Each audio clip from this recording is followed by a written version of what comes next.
రంగారెడ్డి జిల్లా అనాజ్పూర్లో ఉద్రిక్తత నెలకొంది. అబ్దుల్లాపూర్ మెట్ మండలంలో అనాజ్పూర్ గ్రామంలో సర్వే నెంబర్ 281లో ఉన్న 125 ఎకరాల భూమి కోసం గ్రామ పంచాయతీ ముందు ఆందోళనకు దిగారు. సదరు భూమిలో జెండాలు పాతేందుకు వెళుతుండగా పోలీసులు అడ్డుకోవడంతో ఘర్షణ వాతావరణం చోటు చేసుకుంది. రైతులకు సిపిఎం నాయకులు మద్దతు పలికారు. ఆందోళనకారులను డీసీఎంలో తరలించేందుకు ప్రయత్నించగా మహిళా కానిస్టేబుల్ను ఓ వృద్ధురాలు కర్రతో దాడి చేసింది.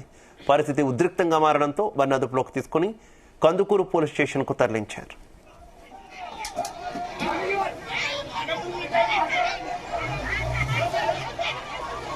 రంగారెడ్డి జిల్లా అన్నాజపూర్ గ్రామానికి సంబంధించినటువంటి 125 మంది రైతులకు 1991లో ఆనాటి కాంగ్రెస్ పార్టీ అధికారంలో ఉన్నప్పుడు 125 ఎకరాల భూమిని ఇవ్వడం జరిగింది. వాటికి పట్టాలు ఉన్నాయి, పాస్ బుక్కులు కూడా ఉన్నాయి.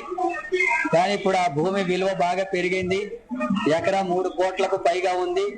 అలాంటి భూమిని పేదలకు దక్కనివ్వకుండా భూమిని పెత్తందారులు ఆక్రమించుకునేందుకోసం రామోజీ ఫిలిం సిటీకి దాదాపు ఈ ప్రాంతంలో ఉండే 350 ఎకరాల భూమిని అక్రమంగా కట్టబెట్టాలనేటటువంటి దురుద్దేశంతో ప్రభుత్వం ఈ భూములంతా కూడా ఆన్లైన్ లోకి ఎక్కించకుండా ఇప్పుడు కొత్తగా పాస్ బుక్లు ఇవ్వకుండా అడ్డుకోవడం అనేటటువంటి జరుగుతుంది.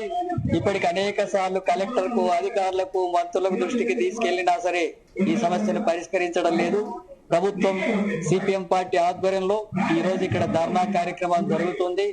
ఈ విషయం మీద వెంటనే ఎమ్మెల్యే అట్లాగే రాష్ట్ర ముఖ్యమంత్రి కూడా జోక్యం చేసుకొని పేదలు, అర్హులైనటువంటి వాళ్ళు, ఆ భూమి మీదనే నమ్ముకొని బ్రతుకుతున్నటువంటి వాళ్ళు, ఆ భూమి కోల్పోతే ఎలాంటి ఆస్తి పాస్తులు లేనటువంటి వాళ్ళగా జీవనం గడుపుతున్నారు.